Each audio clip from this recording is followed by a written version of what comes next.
No vídeo de hoje a gente vai reagir a um vídeo do canal RPG de Review. Parece ser um canal pequeno também, né? Maior que o meu. E que eu nunca vi na minha vida. Mas vamos nessa. Vou deixar o link aí na descrição como sempre. E partiu. Dizem que no RPG os mestres andam sofrendo burnout de forma frequente. Mas por que será que isso acontece? Afinal de contas, o que seria esta figura do árbitro, ou do mestre, ou do narrador e coisa e tal? Quais seriam suas funções? E por que será que tão poucos estão interessados em fazer este papel? Meu nome é RPG de Review e nós faremos essa dúvida ser respondida no vídeo de hoje. Começando então nosso tema, o mestre de RPG virou um bobo da corte? A fonte de hoje é The Role of the DM, Part 1 to 5, de 2026, do Marco G. Fossati. É uma série em andamento que tem como objetivo trazer as informações de como os livros de D&D eles explicavam o papel do mestre ao passar das décadas, ao passar das edições. Neste caso, então, pessoal, vamos começar com o mestre da era BX, na década de 70. O que era Ah, ele vai trazer todo o histórico. Interessante. Vamos ver. esperado desse mestre, né? Primeiro, que ele fosse uma espécie de Wilton Pereira Sampaio, ou seja, um árbitro do mais alto calibre, né? Inclusive, o Wilton Pereira Sampaio, ele é um árbitro lendário no ramo do futebol. Até o nosso aqui atacante Jude Bellingham não conseguiu entender o que aconteceu quando ele estava em campo. Nesse caso, então, pessoal, era também esperado que, além de árbitro, ele também fizesse a dungeon, né? Porque nas aventuras do Basic, era esperado que elas começassem dentro de uma dungeon e terminassem quando os aventureiros saíssem da mesma, né? Então, por exemplo, era também interessado na questão do balanço. O mestre deveria editar uma espécie de balanço naquele mundo ficcional. Embora essa questão de balanço que nós temos hoje, né, de fazer o combate ser milimetricamente calculado para ser ou desafiante ou então ser desafiador demais ou de menos ou coisa do gênero, naquela época não existia isso. Era mais uma questão assim de manter o jogo interessante. Não podia ser muito brutal para os jogadores não ficarem traumatizados, não quererem jogar, mas também não podia ser tão mel na chupeta, porque senão não ia ter um jogo interessante a longo prazo, né? Nesse caso também era esperado que Ah, pelo que você tá dizendo, cara, não parece que é de longo prazo, né? Já que a, a aventura geralmente nessa época acaba quando eles saem da masmorra, eu acho que não precisa tanto de longo prazo, né? como você era o árbitro da partida, então os jogadores eles não iam ficar ali enchendo o saco. É bom lembrar também que neste livro em específico, a sessão de mestre de RPG não era separada da sessão dos jogadores. Então qualquer um poderia ler essas regras. Ah, até hoje pode, cara. Ser separado dá uma ajudinha, mas se o cara quiser, ele lê.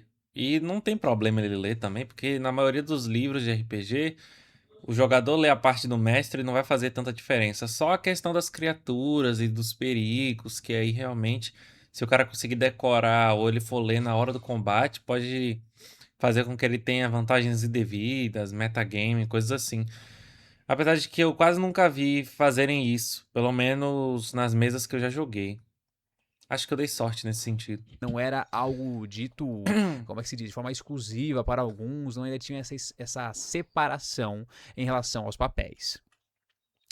Dito isso, o sucesso da aventura depende do DM e da dungeon, sua criação. Então, o mestre aqui ele seria uma espécie de artista ali que vai criando na dungeon, imprimindo então a sua criatividade. Isso aqui também já mostra como desde o início ali, né, nas edições mais antigas, tinha-se essa questão de pôr a responsabilidade de uma boa mesa de RPG no DM, né? Hoje em dia isso se mantém. Olha só que coisa. Então já é a sementinha do mal, ao meu ver, né? Agora, o mestre na era Beckme, de 1983 a 1986, feito, se não me engano, pelo Mentzer, ele já tem algumas diferenças um pouco mais sentidas. Por exemplo, agora nós temos um livro específico para este papel. Há uma separação entre o jogador comum e o mestre de árbitro, o árbitro de jogo, né? Nesse caso, então, pessoal, também é esperado agora que o mestre realmente faça o seu papel de mestre e seja o Yu-Gi-Oh!, né? Seja o mestre dos jogos, aquele que sabe todas as regras e afins, aquele que é mais experiente e consegue então habitar de maneira fenomenal. É também esperado que ele seja uma espécie de professor para os jogadores iniciantes, tal qual o Yu-Gi-Moto foi para o Junoichi, ou então qual era o nome mesmo dele? Era Johnny. Justin. Ah, eu já não sei, cara. Não manjo nada de Yu-Gi-Oh! Agora não lembro agora o nome do loirinho aí, mas eu vou falar de Noist porque eu tô lembrando do nome em japonês. Dito isso, também era esperado que você desse sucessos automáticos, né? Na verdade, era mais recomendado. Então, por exemplo, como é que você incentiva o jogador novato a entender que ele tem que buscar passagens secretas? Pô, na primeira vez que ele interpretar que ele está buscando alguma coisa, então você diz assim: olha, você já achou uma passagem secreta. Aí ele vai entender: caramba, que legal. Por quê? Que estranho, cara, essa ideia de pegar na mão do jogador e deixar ele ter sucesso em algumas ações só pra ele se sentir bem. É meio estranho, cara. Eu não gosto muito dessa abordagem, não. Mas não é sobre a minha opinião, né? Ele tá contando a história e nem sobre a opinião dele também. Por que que é assim de forma tão automatizada ou coisa do gênero? Porque se o jogador ele estivesse fazendo essa interpretação e pelo dado ele não conseguisse uma, duas vezes, a tendência é que ele não tentasse mais. E aí seria ruim, porque as dungeons foram feitas com um design de terem essas passagens secretas. Então por isso que você devia dar de forma didática essas vantagens iniciais assim para eles entenderem a dinâmica do jogo. Se isso é saudável ou não, eu vou deixar ao seu cargo, mas particularmente não me agrada muito esse tipo de design não. Também. Viu? Dito isso também, a questão do balanço aqui novamente, inclusive já vou dar um spoiler do vídeo, o balanço é uma coisa que é praticamente frequente em todas as edições. Me dá um pouquinho de agonia você chamar de balanço. Dá um pouquinho de agonia. Em vez de falar balanceamento, ele fala balanço. Então esses mitos aí da OSR, ou então dos movimentos old schools de que o RPG antigo era brutal, brutal, oh meu Deus do céu. Não, não era bem isso assim. Não é essa festa da uva moderna de hoje em dia, da quinta edição e tudo mais. Mas eles sempre foram preocupados com a questão de balanço. Não esse balanço de hoje, mas o balanço mais na questão de trazer um suspense, que é um termo que eu vou explicar mais quando chegar na edição do Gary Gygax. Outra coisa também que o mestre deveria fazer é também dar os goals, né? O que é goal? O que a gente faz no futebol? Não, aqui em inglês o termo significa plano, objetivo, né? É basicamente dar os objetivos para as personagens. Porque um jogo sem objetivo é um jogo que não tem lá muito interesse dos jogadores. Afinal de contas, eles podem ir para qualquer lugar e dane-se, eles vão fazer qualquer coisa, mas nada vai ter muito peso. Tem gente que se diverte com esse tipo de jogo. Eu sou um desses jogadores. Inclusive, tô numa mesa de RPG baseado no sistema de D&D e tem sido meio solto assim, e é interessante, porque a gente tem um objetivo, só que às vezes a gente enrola, às vezes a gente fica muito tempo conversando, às vezes fica bolando um plano, às vezes fica explorando lugares diferentes, e isso também é bastante divertido, cara. É uma parte bastante interessante de jogar RPG. É ver como o mestre construi o mundo e construir relacionamento entre os personagens também. Mesmo porque eles não têm um objetivo, não têm uma meta, então neste caso temos um problema. Logo então, ao invés do jogador ser quem dá uma meta, você que acabava dando. Digamos que o planejamento de como alcançar. Isso, cara, minha análise assim, o que eu acho sobre essa ideia do mestre dar os objetivos? Eu acho que é válida se o mestre dá vários objetivos que são diferentes e que não podem ser feitos todos ao mesmo tempo. Eu acho que isso funciona muito bem. Então, por exemplo, se o mestre demonstra que tá acontecendo vários problemas em vários lugares diferentes e que eles podem ir para um lugar ou eles podem ir para outro e eles escolhem, eu acho que dar caminhos é um intermediário bom entre deixar o jogo muito fechado e muito direcionado, cerceando muito da liberdade dos jogadores, ou deixar eles muito soltos. Eu acho que esse meio termo funciona muito bem para a maioria das campanhas que eu joguei e para a maioria das mesas que eu mestrei. Mas eu gosto mais de deixar os jogadores decidirem. Só que eu percebo que se eu deixar tão amplo e não dar tantas informações para eles, principalmente no início da campanha, eles vão ficar muito perdidos e não vão saber o que fazer. E aí o jogo vai ficar lento pra caramba, porque eles vão ficar andando por aí sem fazer nada. Essa meta poderia ser mais pela questão dos próprios jogadores fazerem em vez de você. Entretanto, pessoal, essa questão de que nós temos, assim, de didaticamente dar alguns sucessos automáticos e afins, ela também se transforma em certas coisas um pouco mais polêmicas em nosso nicho. Por exemplo, foi mais ou menos nessa edição que começaram a dar indícios do mestre ilusionista. Por exemplo, digamos que você está com um jogador iniciante na mesa e ele faz uma burrada e pelo dado ali, o dado vai punir entre eles. Embora eu vou dizer que dado não pune nada, é o jogador que toma decisão, se arrisca e toma na cabeça, né? Mas enfim, naquela época não era assim que se pensava. Então, por exemplo, já dava dando disso assim: olha, não estrague a diversão dos seus jogadores por uma rolagem ruim. Inclusive, essa palavrinha venenosa, né? Essa palavra venenosa, diversão, ela já foi muito utilizada para realmente justificar essas práticas do mestre, por exemplo, mudar resultado na hora e tudo mais. Então, de novo, voltando pro movimento old school, quando dizem, ah não, o árbitro era cruel, frio e não sei o que, nada disso. Pelo que está dito no livro e tudo mais, se a gente interpretar.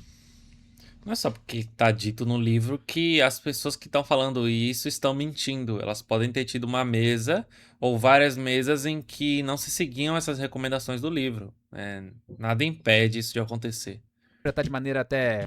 Não é só porque tá escrito no livro que o céu é azul que o mestre no jogo pode dizer. Não pode dizer que o céu é vermelho. Então, assim, não é só porque tá lá recomendado que vai todo mundo seguir, né? Ainda mais antigamente, que o pessoal tinha preguiça de ler tudo. Não sei. Pelo menos essa é a impressão que eu tenho. Meio moderna, pra falar a verdade, né? Porque a gente vai estar com a cabeça lá da época, a gente pode pensar assim, puxa, realmente, parece que não era da forma como estão falando agora. O Messi, na verdade, tinha essa permissão pra roubar, entretanto, né? Esse negócio de roubar é muito polêmico, cara. Esse negócio de roubar é muito polêmico, porque tem mestres que dizem abertamente que roubam nos dados, ou que querem deixar a cena mais impactante, e aí dizem que o monstro deu um crítico, ou quando o monstro não ia morrer ainda, dizem que ele morre, porque os jogadores já estão apanhando muito. Eu como mestre, gosto de mexer o mínimo possível nas coisas. O máximo que eu faço é, de vez em nunca, eu aumento a vida de um monstro durante o combate. Porque às vezes eu penso que vai ser difícil pra eles, mas acaba sendo muito fácil. E aí, pra não ficar anticlimático, eu faço isso. Mas eu não dou, por exemplo, um crítico pra criatura, ou não deixo eles matarem ela com mais facilidade. Eu gosto de deixar algumas lutas mais impactantes. E eu faço isso aumentando os pontos de vida, quando é necessário. Caso também era incentivado ali que você lesse bastante como mestre, para você ter repertório cultural e efetivamente conseguir trazer aventuras mais originais e mais interessantes, mais cultas, né? Voltando no tempo, nós vamos ter então o mestre da era AD&D primeira edição, de 76 a 79. Essa edição, pessoal, é bom lembrar, é a do Gary Gygax, o criador do Dungeons and Dragons. As edições que a gente viu anteriormente, elas não foram feitas pelo criador original. Então, no caso, são as visões de autores que eram colegas do Gygax, que eram basicamente responsáveis para fazer essas edições diferentes para públicos diferentes. Então, agora nós temos uma visão mais aproximada do que seria o entendido originalmente. Por exemplo, já começa ali o editor, na hora da apresentação do livro, perguntando: será que mestrar é uma ciência ou uma arte? Bom, é uma ciência pela questão da experimentação, de ter uma metodologia por trás da preparação do RPG, mas também é uma arte porque cada mestre de jogo tem um estilo, tem também uma iconografia, tem um milieu, um cenário especial com a sua Vixe. referências e afins que dão Calma, paizão. aquele toque artístico especial, né? Era também entendido que o papel do mestre ele era estafante, ele era cansativo, ele era demandador, né? Então, o que acontece é o seguinte... Mas é mesmo, cara. Comparado aos jogadores, o mestre tem um trabalho muito maior e já fui mestre por alguns anos. De um tempo pra cá eu não tenho mais queridos, eu não tenho mais, não é querido, cara. Existe qual a flexão de querer nesse sentido não é querido. Eu nunca mais quis. Pronto, eu vou mudar então a frase. Eu nunca mais quis ser mestre porque, cara, é muito trabalhoso e ultimamente eu não tô com tanto tempo assim. Agora eu tenho muita coisa pra fazer da minha vida ao mesmo tempo e Era massa na época da pandemia, cara. Na época da pandemia eu conseguia mestrar 3 vezes por semana, assim, em sessões de mistério, em que você tem que criar um monte de pista, tem que criar mapinha, criar enigma, e eu conseguia, cara, porque eu não tinha nada pra fazer. E realmente, Era só jogar LOL. por que alguém se sujeitaria a ter esse papel de mestre só para ter mais trabalho que a maioria e não se divertir nem tanto assim? Não, seria Eu acho que o pessoal quer ser mestre porque ser mestre é ser livre. Ser mestre é poder tomar decisões e criar uma coisa muito grande, muito maior do que um jogador consegue criar. Um jogador pode criar o melhor personagem do mundo, com um baita desenvolvimento e tudo mais, mas o mestre ele cria NPC, ele cria universo, ele cria. Ele tem ideias mais abstratas que ele traz e tudo conversa de uma forma a trazer imersão para os outros jogadores e fazer com que o mestre se sinta bem. É uma sensação meio estranha, cara. Ser mestre, mas é legal. É legal. Eu não sei por que exatamente é tão legal assim. Talvez seja isso que eu disse, mas talvez seja outra coisa. Vamos ver a opinião dele. só para ter mais trabalho que a maioria e não se divertir nem tanto assim? Não, seria isso. Na visão do Gygax, a questão do AD&D ali, do mestre do AD&D, ele, ao mestrar, além dele ser dessa parte dessa elite, esse clube de poucos, né? Ele seria recompensado de forma intelectual e emocional, porque é uma experiência que apenas poucos podem ter. Então, enquanto os jogadores estão lá crescendo de nível, se divertindo, rindo pra caramba, você tá ali se estressando e tudo mais, mas você sabe no fundo que você está sentindo sensações que eles nem sequer sonham, que você Cara, achei essa explicação meio boba do livro. Porque assim, comer merda é uma experiência que poucas pessoas têm ao longo da vida. Você vai se sentir bem só por causa disso. Que você tá sofrendo, mas é uma coisa que são sensações que outras pessoas não sentem, que é muito raro e não sei o que. Não, não faz sentido.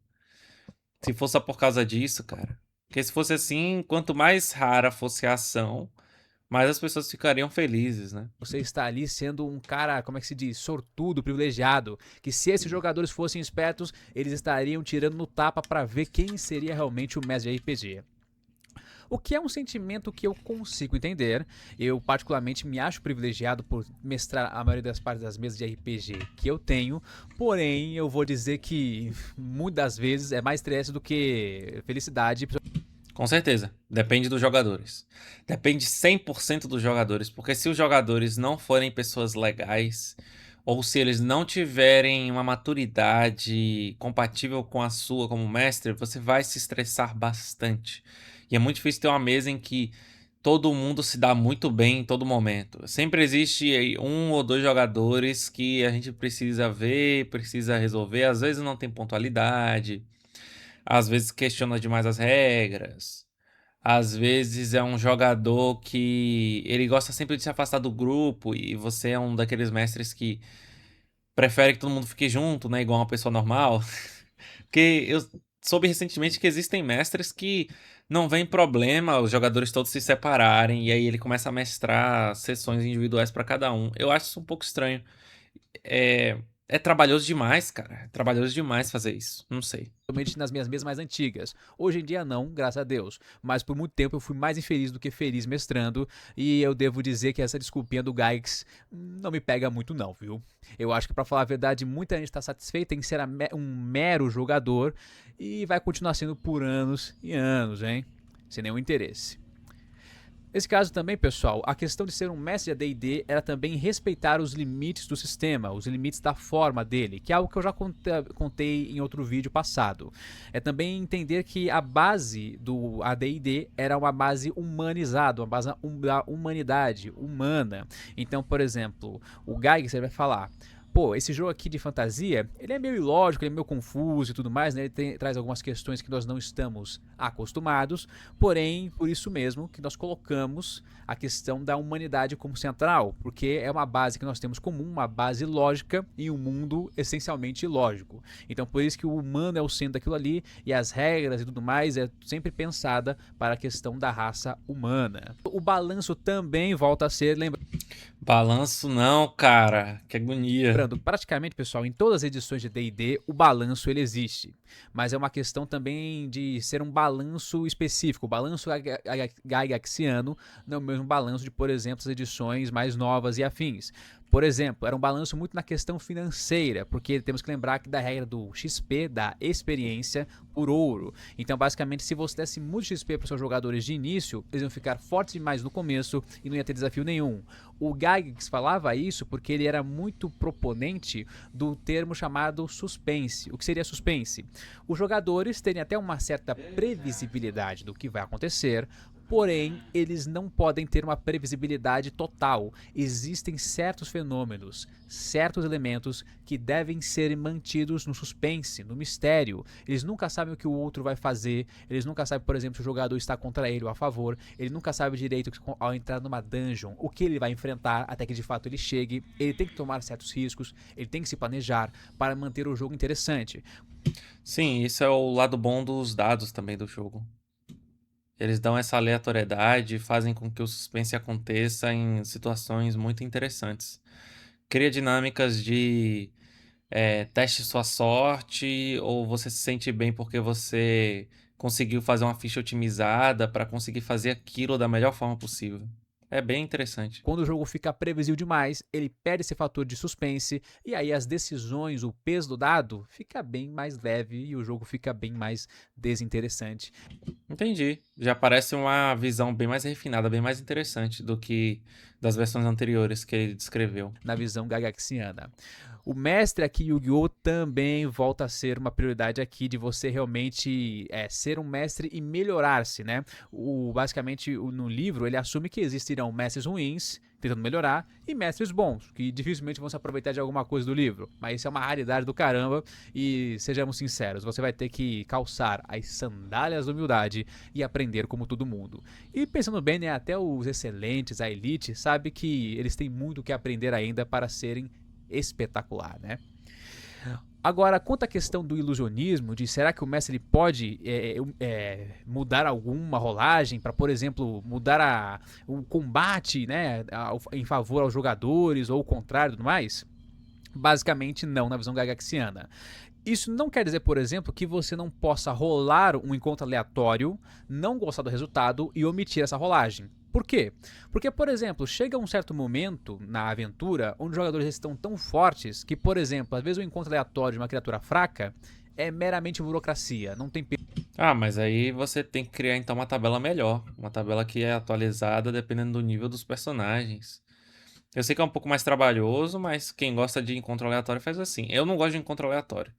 Eu gosto de. Ah, eu penso naquele momento que um encontro desse jeito seria legal. E aí tem alguma criatura, alguma ameaça que já tem no livro, e aí eu uso. Eu não gosto de ficar rolando encontro aleatório, não. Eu acho que é meio anticlimático também. Porque às vezes vem um bicho que não combina tanto com aquele momento. Sei lá. E também eu gosto de trazer inimigos que façam as habilidades dos personagens, dos jogadores serem úteis. Então, se tem um jogador que ele tem uma habilidade, por exemplo, de ver criaturas invisíveis, eu vou colocar criaturas invisíveis de vez em quando. E porque é interessante que ele consiga utilizar aquilo algumas vezes na vida dele. Porque se ele escolheu é porque ele imagina que é útil e ele quer utilizar. peso real e, consequentemente, a agência dos jogadores não está sendo influenciada, não está sendo tensionada neste momento. Então você pode omitir, ou seja, você pode não revelar o que aconteceu. Mas se você revelou para o mundo, então você tem que arcar com as consequências dessa ação sua e deixar os jogadores interagirem com o que aconteceu. Esse negócio de deixar os jogadores interagirem me lembrou muito uma vez que um dos meus jogadores de uma mesa antiga decidiu mestrar e foi muito estranho, porque ele mestrou tipo um Velho Oeste dentro de uma ilusão lá, tipo, sabe Sword Art Online, que é aquele negócio de um anime que tem um cara que bota um capacete e ele vai para um mundo digital? Era tipo isso, só que a gente não sabia que tava no mundo digital. Aí a gente interagiu por 3, 4 horas na sessão. E aí depois a gente só acordou em um lugar diferente e éramos pessoas diferentes. Então, assim, foi completamente anticlimático. Então, eu não gosto muito dessa abordagem de trazer ilusões muito grandes, a não ser que elas sejam muito bem construídas ao longo do tempo e que, mesmo sendo uma ilusão, ela tem impactos reais. e converse com o mundo real do jogo. Ah, mas pode ser chato. Bom, meu filho, você decidiu, agora você arque. Não fique, por exemplo, são goblins. Aí depois, tipo assim, nossa, eles estão dando um pau nesses goblins. Vou dizer que são goblins marombas, goblins alterofilistas, que agora dão muito mais dano do que o normal para deixar o combate interessante. Não, efetivamente não. Você fez uma ação, arcou consequência, acabou. Agora então, avançando muito no tempo, né, nós temos o mestre da era AD&D segunda edição, de 1989 para 1999. O autor do livro em questão, ele diz que ser mestre é fazer escolhas, ou seja, colocar assim no local meio de um designer, né? E também ele responde a questão, é arte ou ciência? Ele já coloca, é arte, né? Entretanto, o mestre ainda é responsável pelo sucesso da campanha. E eu gostaria de causar uma provocação entre vocês, pessoal. Eu acredito que esse é um pensamento bem comum na comunidade e parece que é um pensamento antigo, pelo que o nosso camarada aqui está dizendo. Mas eu não concordo que o mestre seja responsável pelo sucesso da campanha. Eu percebo que sim, ele tem muita influência nisso, mas também as escolhas dos jogadores, a forma como eles interpretam, a forma como eles criam os personagens, as histórias, o background são muito importantes, porque se você tem uma campanha em que os personagens não têm background, ou que o background deles é muito simples e que não tem como você utilizar muito, é difícil de você criar momentos muito impactantes para aquele personagem, porque geralmente isso vai ficar a cargo de NPCs que dificilmente vão conseguir fazer isso, ou dos outros personagens jogadores. Pessoal, sobre essa questão da responsabilidade ou suposta responsabilidade do mestre pelo sucesso da campanha. É bom lembrar que eles estão aqui falando do mestre como uma figura muito central para o sucesso. Mas se pararmos para pensar que nós temos um mestre e de 3, 4, 5 jogadores, eu confesso que hoje em dia, com a visão que eu tenho, eu acho muito sacanagem botar tudo no lombo de uma só pessoa. Não, realmente. Eu acho que é 50%. É como se fosse um time de futebol. 50% do sucesso do time de futebol é o goleiro. É tipo isso. Eu acho que o mestre, ele é o cara principal para fazer isso acontecer, mas ele não tem toda esse poder de fazer a mesa ser boa só porque ele é bom. Às vezes são jogadores também que precisam ajudar. Mas aparentemente esses livros naquela época não tinham nenhum interesse nisso, não tinha nenhuma preocupação quanto a isso, era uma coisa tão ideia comum que nem sequer era comentado ou sequer questionado, né? Dito isso, será que isso é saudável a longo prazo? Sempre teve esse problema assim de que existem poucos mestres de RPG para as mesas de RPG.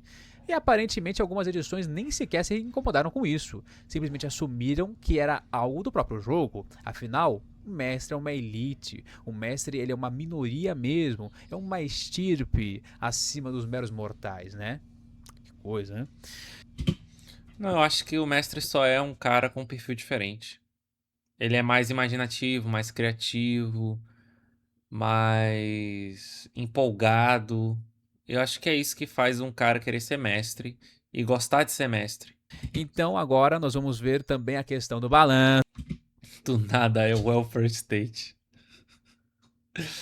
É estado de bem-estar social. Mas agora um balanço diferente, né? Muito na questão sobre a tensão do jogo, sobre o suspense e afins. Agora nós temos um outro elemento, um elemento que nós pegamos dos livros e dos jogos de contar a história, que seria justamente a história que o mestre ele faz. Uma coisa interessante, no AD&D segunda edição, é a primeira edição de D&D que efetivamente nós temos um capítulo, ou então uma parte do livro que fala exatamente como você faz o design da aventura, encontro por encontro, localização por localização. Antigamente não tinha isso. No AD&D primeira edição, o que existia? Existia um milieu, que é o cenário que o mestre fazia, e a aventura era o ato do jogador interagir com aquele mundo, com aquela caixa de areia. Eu gosto desse tipo de abordagem. Como jogador é muito divertido e como mestre também, porque você vai sempre improvisando coisas diferentes. Só que é bom você sempre manter alguns ganchos narrativos, porque se os jogadores não tiverem muitas ideias, isso vai fazer com que eles tenham caminhos, que eles tenham escolhas, que eles tenham para onde ir, o que fazer.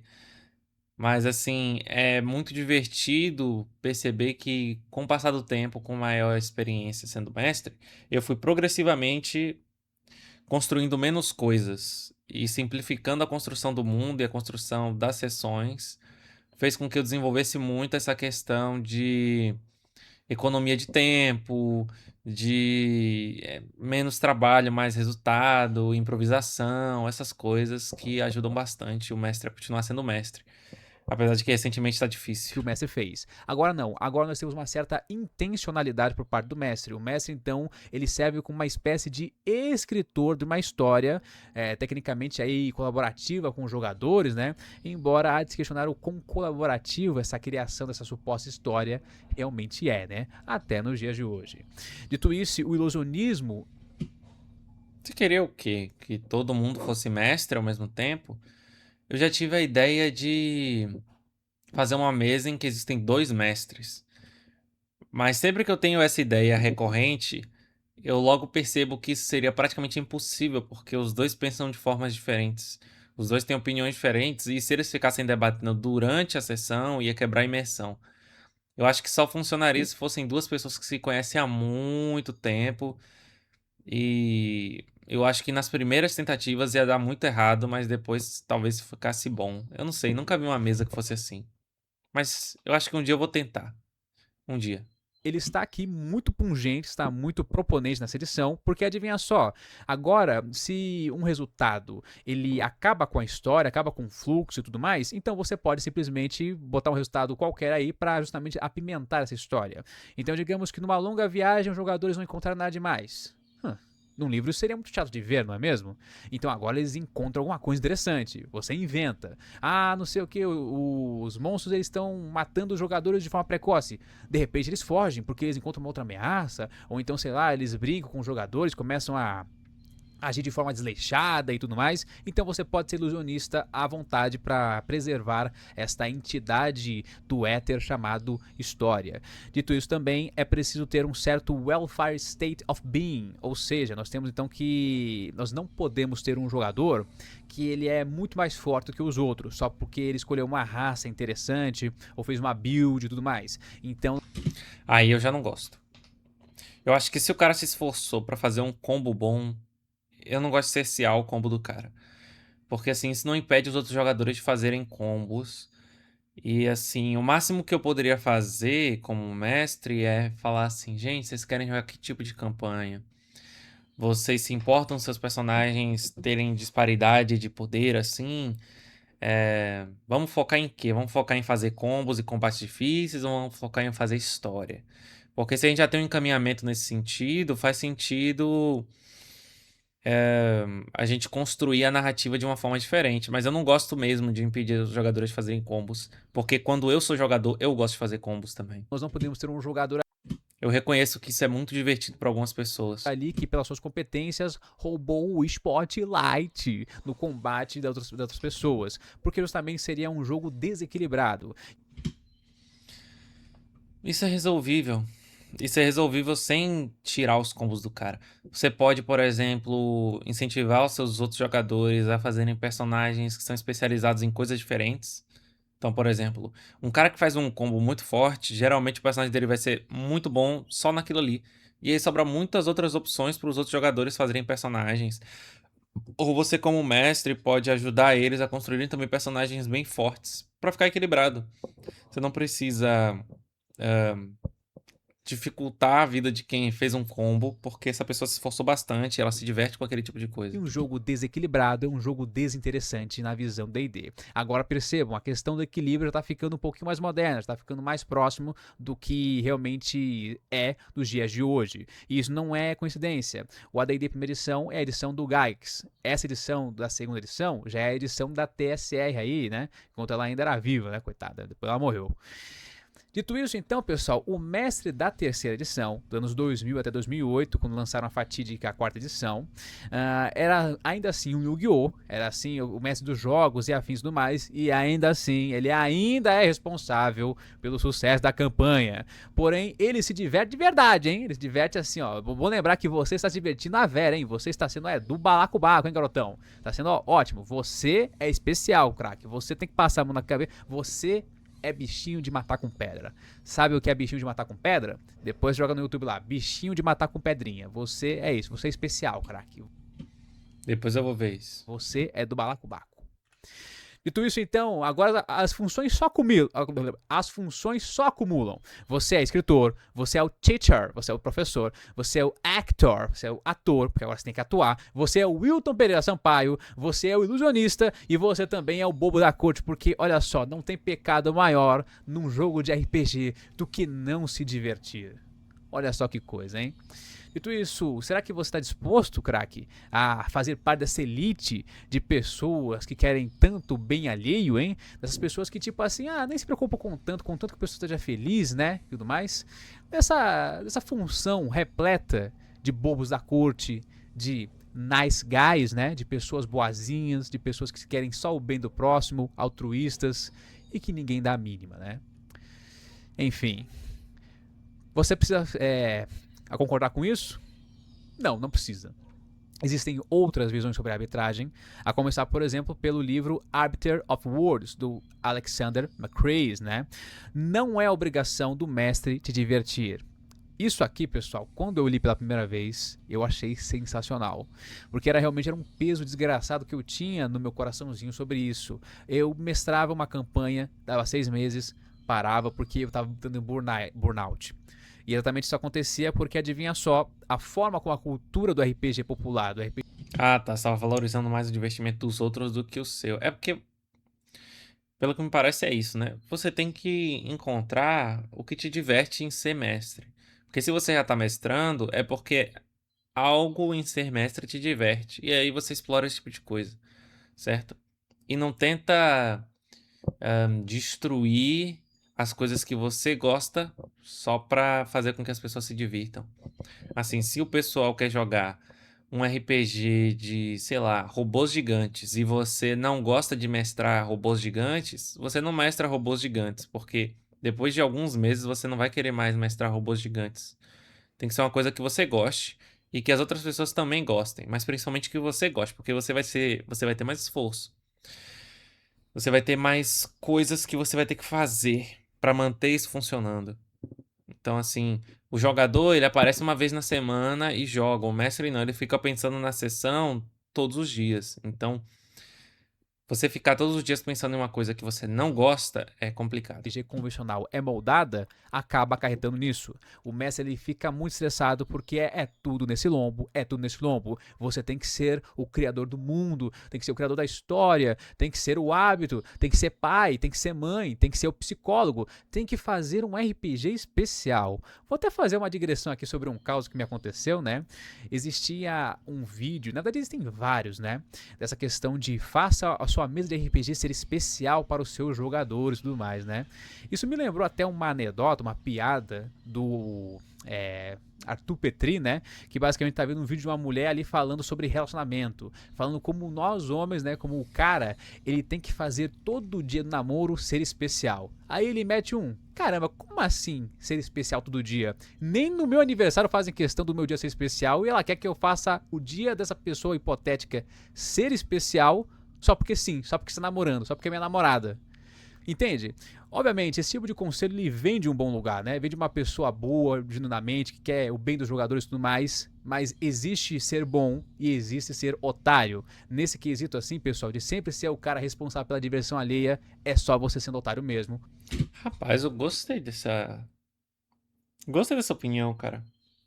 Achei bem fundada, assim, bem legal, cara. Porque realmente, se você mudar o seu pensamento de o meu objetivo é divertir os outros, o meu objetivo é criar um mundo legal para que seja possível que os outros se divirtam, você acaba não tendo tantos problemas, né? Talvez como mestre eu me preocupe demais com a diversão dos jogadores e talvez eu só precisasse me preocupar mais com o que é divertido para mim e provavelmente isso ia fazer com que os jogadores se divertissem também. Não sei. Eu tenho que testar isso depois, quando eu tiver tempo. Lamento informar. Voltando então para o Macris, a responsabilidade do mestre de jogo é meramente criar um ambiente com agência onde é possível se divertir. Então ele não é o responsável pela diversão, mas ele obviamente cria um ambiente propício para isso, né? Então, por exemplo, aqui ele fala sobre a questão do ambiente. Então, é o milieu, o cenário ali, as questões das aventuras e tudo mais, as pessoas de interesse, os pontos de interesse e tudo mais. A agência aqui é basicamente dar escolhas reais para os jogadores, com consequências reais. O que significa que muitas vezes eles não vão gostar dessas consequências. Às vezes um cara vai, sei lá, encontrar um pó misterioso numa caverna e ele vai decidir que é uma boa ideia ele dar uma cheirada pra testar. E aí ele vai morrer. Isso aconteceu comigo há uma semana. Não foi o meu personagem, mas foi um personagem de um jogador da minha mesa.